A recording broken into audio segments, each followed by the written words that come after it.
હવે આજનો જે આપણો ટોપિક રહેવાનો છે એ રહેવાનો છે મ્યુચ્યુઅલ ફંડની ઉપર. જે પણ લોકો સ્ટોક માર્કેટના બિગિનર હોય છે ને એ લોકોને મ્યુચ્યુઅલ ફંડ ટોપિક બહુ ગમે છે કે અમારે જાણવું છે કે મ્યુચ્યુઅલ ફંડ શું છે, મ્યુચ્યુઅલ ફંડ કઈ રીતે કામ કરે છે, મ્યુચ્યુઅલ ફંડમાં કેવા લોકોએ પોતાનું ઇન્વેસ્ટમેન્ટ કરવું જોઈએ અને શું મ્યુચ્યુઅલ ફંડ આપણી માટે પ્રોફિટેબલ છે કે નથી.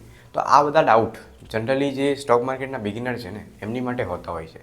તો આજે આપણે બેઝિકથી મ્યુચ્યુઅલ ફંડને જોઈશું કે મ્યુચ્યુઅલ ફંડ શું છે. તો સ્ટાર્ટિંગ જ આપણે કરીએ કે મ્યુચ્યુઅલ ફંડ શું છે. તો મ્યુચ્યુઅલ ફંડની એક કંપની તરીકે જુઓ. મ્યુચ્યુઅલ ફંડ એ એવી એક કંપની છે જેનું કામ છે કે પબ્લિક પાસેથી પૈસા ઉઠાવીને એને એવી જગ્યાએ ઇન્વેસ્ટમેન્ટ કરવાના જેનાથી પબ્લિકને સારું રિટર્ન મળી શકે. હવે આ જે કંપની હોય છે ને એને કહેવાય છે એસેટ મેનેજમેન્ટ કંપની, AMC. હવે આ બધી જેટલી બી કંપનીઝ હોય છે ને એની નીચે ફંડ મેનેજરો કામ કરતા હોય છે. ફંડ મેનેજર કોણ વ્યક્તિ છે કે જે તમે પૈસા આપો છો મ્યુચ્યુઅલ ફંડ કંપનીની અંદર, તો એ બધા જે પૈસા છે એ બધા ફંડ મેનેજર જ મેનેજ કરતો હોય છે. એને કઈ જગ્યાએ ઇન્વેસ્ટમેન્ટ કરવાના છે, કયા ટાઈમ પર ઇન્વેસ્ટમેન્ટ કરવાના છે, ક્યારે નીકાળી લેવાના છે, આ બધા જે બી ડિસિઝન્સ લેવાના હોય ને એ બધા ડિસિઝન્સ આપણો ફંડ મેનેજર લેતો હોય છે. હવે ફંડ મેનેજરને જે સેલેરી મળે ને એ AMC કંપનીમાંથી મળે. તો હવે આપણા માઇન્ડમાં ડાઉટ આવતો હશે કે AMC જે કંપની છે, એસેટ મેનેજમેન્ટ કંપની જે છે એ કઈ રીતે પૈસા કમાવતી હોય. તો જો આજે અગર આપણે મ્યુચ્યુઅલ ફંડની અંદર ઇન્વેસ્ટમેન્ટ કરીએ છીએ ને તો આજે અગર તમે 100 રૂપિયા ઇન્વેસ્ટમેન્ટ કરો છો તો એ 100 રૂપિયામાંથી જે AMC કંપની છે એ પોતાનું ખાલી 1-2% જે પ્રોફિટ માર્જિન હોય ને એ લઈને બીજા જે બધા પૈસા તમારા બાકી રહે છે એ બધા પૈસા AMC ઇન્વેસ્ટ કરી દેતી હોય છે. એટલે આજે તમે 100 રૂપિયા ઇન્વેસ્ટ કર્યા ને તો એમાંથી પોતાના 1-2 રૂપિયા નીકાળીને જે 98-99 રૂપિયા બચે છે ને એ તમારા પૈસા ઇન્વેસ્ટમેન્ટ થઈ જશે અને એનું જ તમને રિટર્ન મળશે. તો હવે તમને ખબર પડી ગઈ હશે કે મ્યુચ્યુઅલ ફંડ શું છે અને મ્યુચ્યુઅલ ફંડમાં કઈ રીતે કામકાજ ચાલતું હોય છે. હવે એક સૌથી મોટો ક્વેશ્ચન કે મ્યુચ્યુઅલ ફંડમાં કેવા લોકોએ પોતાનું ઇન્વેસ્ટમેન્ટ કરવું જોઈએ એ હવે આપણે થોડું જાણીએ. તો જો આજે હું તમને એક એક્ઝામ્પલથી બતાવું. આજે આપણે માની લઈએ કે મ્યુચ્યુઅલ ફંડ જેવી કોઈ વસ્તુ નથી, મ્યુચ્યુઅલ ફંડ છે જ નહીં. તો હવે આપણે સ્ટોક માર્કેટમાં કઈ રીતે ઇન્વેસ્ટમેન્ટ કરી શકીએ. આપણી જોડે સૌથી પહેલો રાસ્તો તો હોય કે આપણે છે ને ડાયરેક્ટ સ્ટોક્સની અંદર ઇન્વેસ્ટમેન્ટ કરી દઈએ.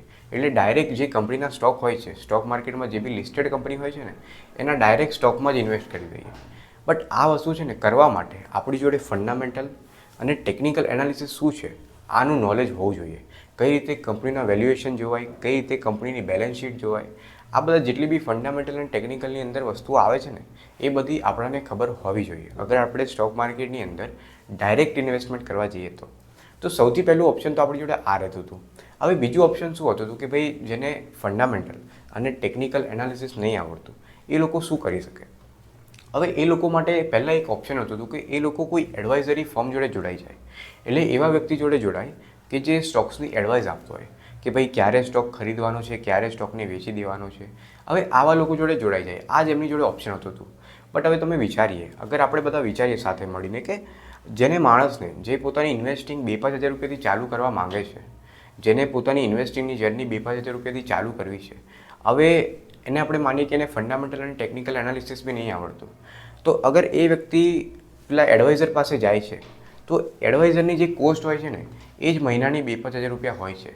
તો આ જે કેટેગરી છે જેને પોતાની ઇન્વેસ્ટિંગ જર્ની 2-5 હજાર રૂપિયાથી સ્ટાર્ટિંગ કરવી છે, પછી આગળ જઈને વધારશે બટ સ્ટાર્ટિંગ એને 2-5 હજાર રૂપિયાથી કરવી છે, તો આ બિચારાઓ માટે છે ને કોઈ ઓપ્શન નહોતું કે એ લોકો કઈ જાય. એમને તો સ્ટોક માર્કેટમાં કઈ રીતે ઇન્વેસ્ટમેન્ટ કરાય કેમ કે એમને ફંડામેન્ટલ અને ટેકનિકલ શું છે એ બી નથી ખબર અને જે એમનું અમાઉન્ટ છે એ બી ઓછું છે. એટલે એ લોકો એડવાઇઝર પાસે બી ના જઈ શકે.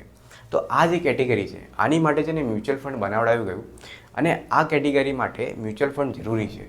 આ જે લોકો છે જેમને 2-5 હજાર રૂપિયાથી સ્ટાર્ટિંગ કરવી છે એ લોકો મ્યુચ્યુઅલ ફંડ બાજુ ફોકસ કરી શકે છે. હવે બહુ બધી વાર છે ને મેં જોયું છે કે બહુ બધા લોકો છે જે ખાલી મ્યુચ્યુઅલ ફંડની વાવા કરે છે અને બહુ બધા જે લોકો છે ને એ મ્યુચ્યુઅલ ફંડની ખાલી બુરાઈ કરે છે. બટ આજના વિડીયોમાં છે ને આપણે બંને ટોપિક ડિસ્કસ કરીશું કે મ્યુચ્યુઅલ ફંડના પ્લસ શું છે અને મ્યુચ્યુઅલ ફંડના માઇનસ શું છે. હવે સૌથી પહેલાં આપણે પ્લસ ઉપર ફોકસ કરીએ તો સૌથી પહેલું જે પ્લસ છે એ તો તમે જાણી લીધું ને કે ભાઈ મ્યુચ્યુઅલ ફંડની અંદર જે લોકોએ પોતાની ઇન્વેસ્ટિંગ જર્ની 2-5 હજાર રૂપિયાથી સ્ટાર્ટિંગ કરવી છે એ લોકો મ્યુચ્યુઅલ ફંડની અંદર ઇન્વેસ્ટિંગ સ્ટાર્ટ કરી શકે છે. તો સૌથી પહેલો ફાયદો મ્યુચ્યુઅલ ફંડે આ આપ્યો કે તમારી જોડે અગર ઓછું અમાઉન્ટ હોય ને તો બી તમે અમારી પાસે આવો, અમે તમને ઇન્વેસ્ટમેન્ટ કરી આપીશું. તો સૌથી પહેલો બેનિફિટ મ્યુચ્યુઅલ ફંડે આ આપ્યો. બીજો બેનિફિટ મ્યુચ્યુઅલ ફંડે શું આપ્યો કે તમારું જેટલું બી ઇન્વેસ્ટમેન્ટ છે અમારા ચાર્જિસ છે ને બહુ ઓછા છે.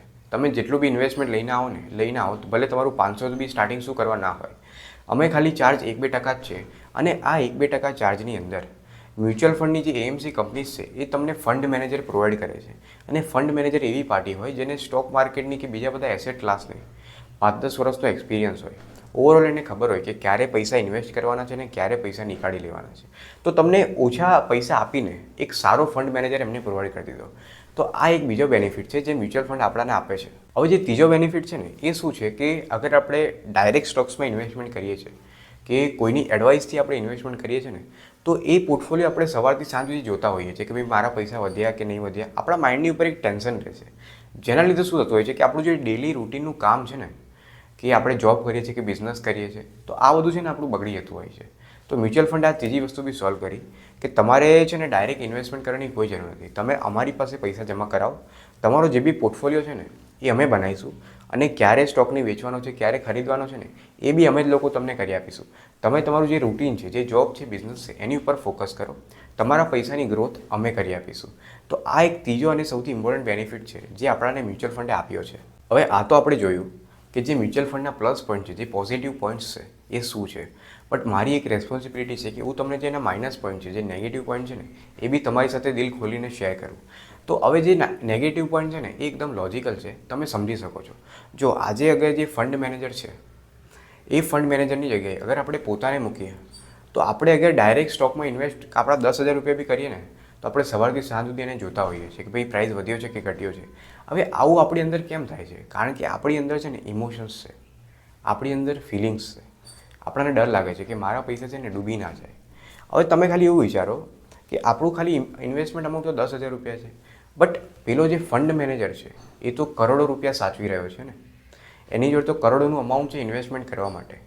અને અગર આવા ટાઈમમાં જે એએમસી કંપની છે એ એને રેસ્પોન્સિબિલિટી આપી દે કે ભાઈ તારે ફંડને એવી રીતે મેનેજ કરવાનું છે કે લોકોના પૈસા ડૂબી ના જાય, લોકોના પૈસા ઘટી ના જાય, તો હવે આવા ટાઈમે જે ફંડ મેનેજર છે ને એ બિચારો ફસાઈ જાય છે. હવે કારણ કે એની ઉપર રેસ્પોન્સિબિલિટી આવી ગઈ છે કે પૈસા આ લોકોના ઘટવા ના જોઈએ. કેમ કે એની જે જોબ છે એ શું છે કે પૈસાને મેનેજ કરવાની.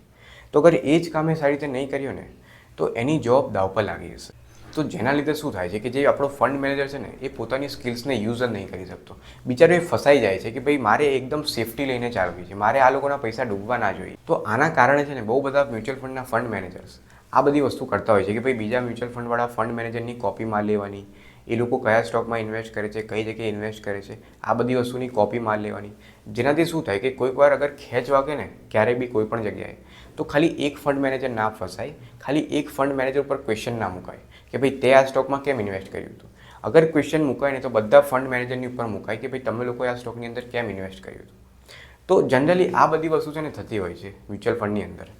તો આ એક ખાલી નેગેટિવ પોઈન્ટ મને લાગે છે કે મ્યુચ્યુઅલ ફંડવાળો ફંડ મેનેજર અગર પોતાની સ્કિલ્સ જ ના યુઝ કરી શકે તો મ્યુચ્યુઅલ ફંડમાં ઇન્વેસ્ટ કરવાનો ફાયદો શું છે. તો જનરલી આવું છે ને મ્યુચ્યુઅલ ફંડની અંદર થતું રહે છે. બટ અગર કોઈ પણ વસ્તુના પ્લસ પોઈન્ટ છે ને તેનો માઇનસ પોઈન્ટ બી હોય છે અને આ બંને વસ્તુને જોવું આપણી માટે જરૂરી છે. એટલે અગર તમને આ વિડીયો ગમ્યો હોય તો નીચે કમેન્ટમાં છે ને ઇન્ટરેસ્ટ લખી દેજો, જેનાથી મને ખબર પડે કે તમને લોકોને કેટલો ઇન્ટરેસ્ટ છે. અને અગર તમારે ફાઇનાન્સ, ઇન્વેસ્ટમેન્ટ અને સ્ટોક માર્કેટની અંદર વધારે ઇન્ફોર્મેશન જોઈતી હોય ને તો ચેનલને સબસ્ક્રાઈબ બી કરી લેજો.